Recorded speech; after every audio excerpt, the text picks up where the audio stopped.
में जब सबको लगता था कि लव स्टोरीज अब बस च्युइंगम की तरह खिंच रही हैं, तभी एकदम चुपचाप ऐसे फिल्म आती है जैसे किसी पुरानी गली में रात के 2 बजे चाय वाला अचानक शटर उठा के बोल दे, कहानी चाहिए क्या? और भाई ये कहानी वैसी है जो सुनते सुनते कान नहीं दिल भर जाता है, क्योंकि स्क्रीन पर दिखने वाली लव स्टोरी नहीं, उसके पीछे का दर्द, धोखा और वो अनकहा डर धीरे धीरे आपकी गर्दन के पीछे सांस लेता है। शुरू से ही फिल्म एक पुरानी रेडियो की फ्रीक्वेंसी पकड़ने जैसी लगती है। हल्की खड़खड़ाहट, हल्की धड़कन और फिर अचानक एक ऐसी आवाज जो आपको जकड़ ले, जैसे कोई शायर अपने कमरे के कागजों की भीड़ में छुपा बैठा हो और दुनिया उससे उसका नाम नहीं, उसका सच चुराने आई हो। दिल्ली की सर्दियों जैसी फील देती है ये कहानी। धुंध में छिपा चेहरा, सांसों में भाप और हर डायलॉग में ऐसा वजन जैसे पुराने महरौली के खंडहरों में कोई राज दफन हो जो बस एक गलत कदम रखते ही बाहर आ गिरता है। फिल्म का हीरो शायर नहीं, उसकी खामोशी है, जो लिखता कम है जीता ज्यादा है। और जब उसकी शायरी की चोरी का शक पहली बार हवा को लगता है ना, तब हवा भी कुछ सेकंड को रुकती हुई लगती है,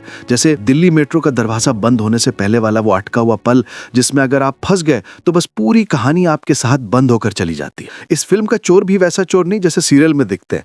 ये वाला चोर मुस्कुराता है और हर मुस्कुराहट में एक चाल होती है, एक ऐसी चाल जो भीड़ के बीच भी आपको अकेला महसूस करवा दे, जैसे वो आपकी कहानी को अंदर तक पढ़ चुका हो और आप बस ये सोचते रह जाओ कि अगला कदम उसका होगा या तुम्हारा। और फिर आती है वो लड़की जिसकी आंखों में प्यार नहीं पहेली बसती है। वो ऐसी पहेली नहीं जो हल करने पर खुशी दे, बल्कि वो वाली जिसमें हर जवाब एक नया सवाल पैदा कर देता है, जैसे किसी पुराने किताब के पन्नों के पीछे छुपे फुटनोट्स में कोई गुप्त इकरार लिखा हो। कहानी जैसे जैसे आगे बढ़ती है वैसे वैसे आपको लगता है कि ये सिर्फ लव स्टोरी नहीं, ये वो गलती है जिसे हम प्यार का नाम दे देते हैं, वो गुनाह है जिसे हम दिल की मजबूरी बोलकर छोड़ देते हैं।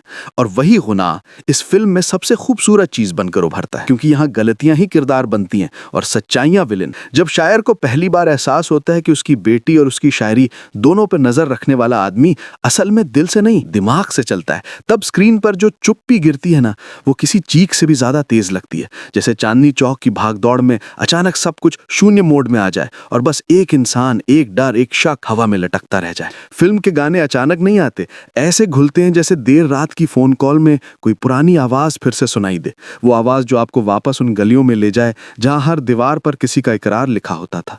और इस बार भी गाने आपको कहानी नहीं बताते, कहानी आपको गाने समझाती है। लेकिन असली रोमांच तब शुरू होता है जब कहानी आपको ये यकीन दिला देती है कि यहाँ कोई विलन नहीं, बस नियतें टकरा रही हैं। और टकराहट में जो चिंगारी उठती है वही असली सस्पेंस है, क्योंकि धीरे धीरे आपको दिखता है कि प्यार सिर्फ दिलों के बीच नहीं, अहंकार और सच्चाइयों के बीच भी लड़ता है। क्लाइमैक्स में जब सच्चाई ऐसे खुलती है जैसे पुरानी दरारों से पानी रिसता है, धीरे, चुपचाप, लेकिन सब कुछ बहा कर ले जाने की ताकत के साथ, तो आप समझते हो कि ये फिल्म मिठास नहीं, कटुता का रोमांस है। वो रोमांस जो खत्म नहीं होता, बस एक ट्रेजेडी में बदलकर आपको पकड़ लेता है और छोड़ता तब है जब आप खुद मान लो कि हर कहानी का सुखांत होना जरूरी नहीं।